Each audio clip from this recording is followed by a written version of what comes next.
Hey cousins, welcome to Brown Liquor and Bad Ideas. Welcome, cousins, to this episode of Brown Liquor and Bad Ideas.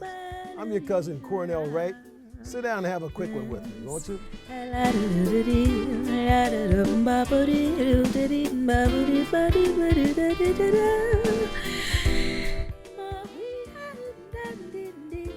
Today we're going to talk about COVAX.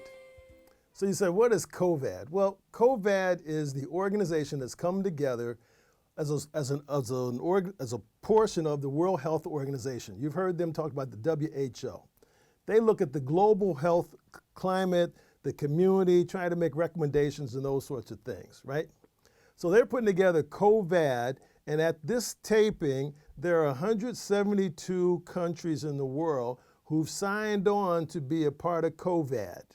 Certainly some of those countries are developing nations that don't have very many resources, a number of them the upper resource nations that are developing. And so what's the idea behind that? The idea behind that, if the world is sharing their global information regarding coming up with vaccines for COVID-19, isn't that a good idea that there's going to be equitable access and distribution of that much needed vaccine? You got me on that?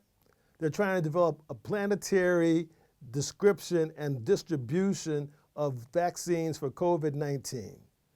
I'll drink to that. Now, unfortunately, our country has decided not to be one of the 172 nations signing on to support that. The reason for our not supporting that was given two reasons. One, it would limit our flexibility in regards to our development of a vaccine. Okay. And the second is that the WHO, the World Health Organization, is too China-centric in regards to what they're doing. I'm not quite sure what that means, but we'll come back to that in just a moment. So for those two reasons, we're not going to sign on to be a part of the world's discussion and the world's attempt to have a discovery of a vaccine for COVID-19, which we're still being impacted by. Don't think that because we're not talking about it, people aren't still being impacted by it and still dying from it. Ladies and gentlemen, talking to some of the doctors I know, remember Ebola? Ebola hasn't gone away. It's just become much more manageable in large parts because of the work done by who? The United States and the World Health Organization. Remember that? It's in a controlled environment. We understand how to address it. We understand how to get it. Everybody has the protocols. When something happens, the World Health Organization and the United States and others come in to take care of it, minimize it, and kind of prevent it from spreading around the world. So now we have a situation in which the rest of the world is buying into this. And they're working together to try to come up with what is the vaccine and the way in which the vaccine can be distributed equitably to those critical populations in order to try to what? Minimize the exposure so the entire planet can get better. The entire planet. Because unless you start having no travel by anyone from anywhere else, including, think about it, our respective states and our respective towns, one to the other, it can still be spread, right? Aren't we all experiencing that? Haven't we learned those lessons throughout this year? Okay, so now you look at it and here we are. So let's look at this whole thing. So from my minimal understanding, I don't understand the science, but from what I've heard, looking at vaccines, there are different ways of attacking the virus. Look at it like trying to put out a campfire, right? If you have enough water, you can throw water on it and douse a campfire. If you have sand, you can put sand on it and put out a campfire. If you have enough space, you can spread the embers out and let it go. And then the other approaches, you can have a cloth, you can put it on top of it, right? All those are different techniques that are being pursued, if you will, in regards to how COVID-19 for a vaccine is being developed around the world in all the different places around the world.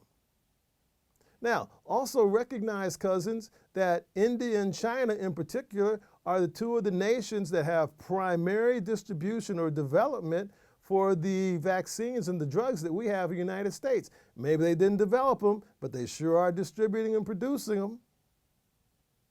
So now, think about this, cousins. We're in a horse race.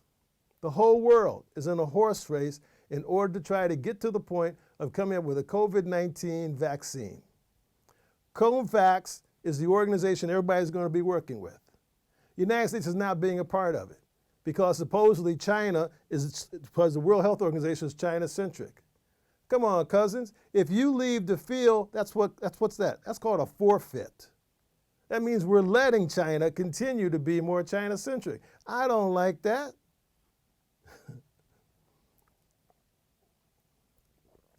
That's forfeiting. So let's look at another side. So United States, so we're the first ones to come up with a vaccine. What does that mean? Are we going to give it to the rest of the world?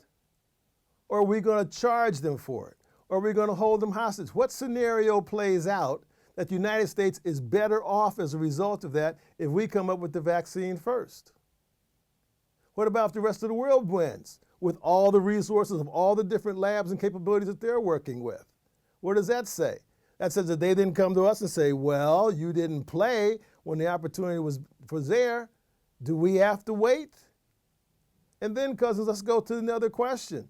Just because you come up with vaccine A, it may not be as good as vaccine B. It may have more side effects. It may cost more money. It may be more difficult to produce. It may be a harder way of taking it. You follow me on that? So in order to get to the best decision for a global issue, shouldn't we all be working together to make that happen? All I'm saying, cousins, is this. If you got a horse race and there are 7 horses in the race and you can put money on all the horses, don't you want to cover your bet as opposed to only having one because you don't know whether your horse is the favorite or not? You don't know, cousins. Let's cover our bet. Talk to your congresspeople, talk to your senators and say, hey, I might have missed this with all the other things we got going on. We got a lot of things going on around this. You might have missed it. That's what I do as your people's lobbyist. Let me bring you some information you may not have heard before, but something we need to be paying attention to and try to do something about.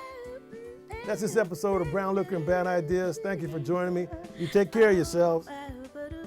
Keep wearing your masks, and we'll see you sometime soon because I care about you. The people, we are the people.